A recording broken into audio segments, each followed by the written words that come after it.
Hi everyone, आं दा थांगासिनो दं मोनसे दुखुथिया नखर जाय नखरा माने बिसि गारनानै खारजाबाय आरो गथ' गथाय गासिबो गारनानै खारजोबबाय बे नखराव थांगासिनो दं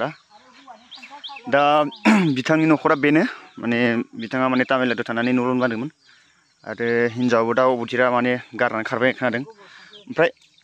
बोरो नखर मालिकआलाय ओइ फैद' आबौ आबौ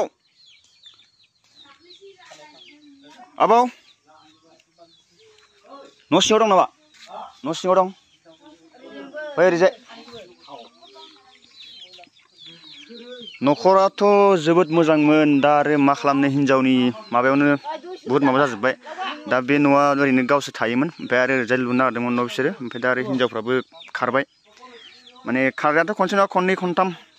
एबार लास्ट दिनै माने दहाय फुंनि माने 3 रिंगासोआव खारदों आरोना हिनजावा माने सोरांस्लाबाखैनोमोन हौवाया थर मोनदोंबाबो हरनि 3टायाव ओमफ्राय दा फिसाजोआ बेनो अन्थाव बाथावनो नोंना मा नाम नानि अनिमा ओमफ्राय नोंसा माया खारमारबायना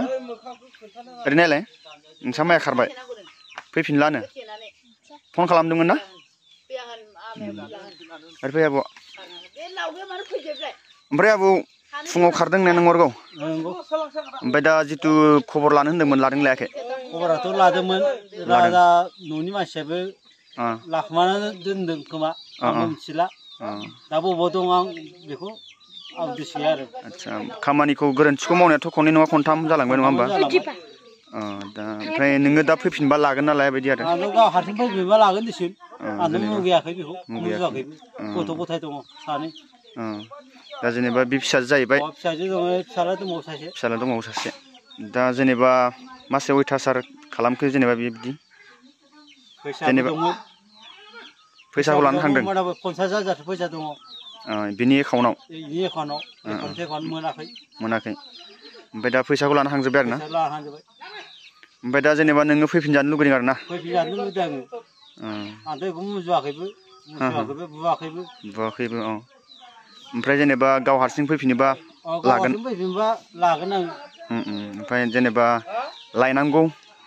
रिनांगौ होनना बुङोबा लायनांगौबा लायसिगोन आच्छा ओमफ्राय दा मानसिया ओरैनो गाव जेनेबा सोरबा हौवाजों खारखो ना बले गावसिनि न'खराव थांना थाहैखो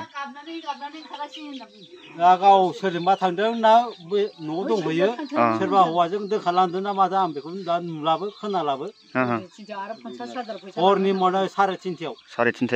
दहाय फुंनि आच्छा होमबा मानसियाथ' गोदोनिफ्रायनो एसे माबायाथ' गाज्रिखामोन ना आखलफ्रा रेकर्ड दंजोबखायो खनसे नङा खननै खनथामानो जालांबाय जोंबो नुबाय थादों जोंबो माने इसिबां बिदि ससियेल मिडियाआव हगारनो होननानै सानाखैमोन दा बाध्यता दा बिथाङा तामिलनाडुआव थायो तामिलनाडुनिफ्राय दाख्लैसो फैदों 10 दिन सप्तासेयानो जाबावाखै होनबा नायदो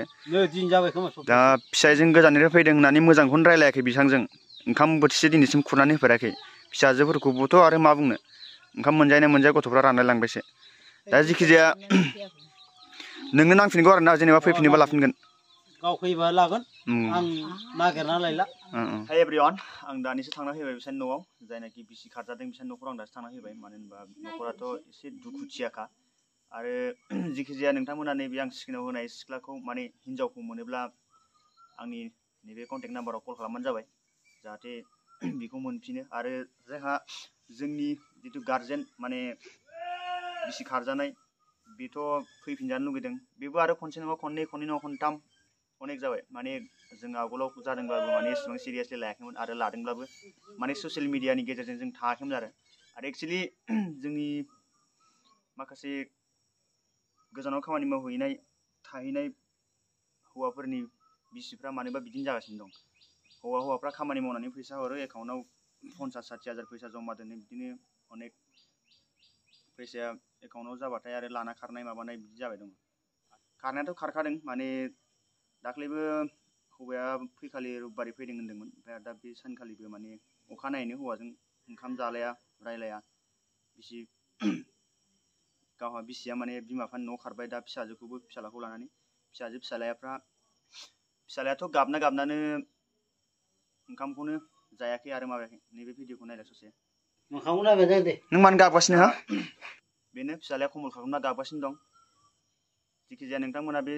हिन्जावखौ नुयोब्ला खिन्थाहरदो आंनियाव आरो नैबे जाहैबाय बिनि बिसि फिसाजो माने सरि बिसि नङा फिसाय आरो फिसाजो बियो दा जिखिजाया जोंनो नोंथांमोना होखानाय कन्टेक्ट नाम्बाराव खोन्थाहरदो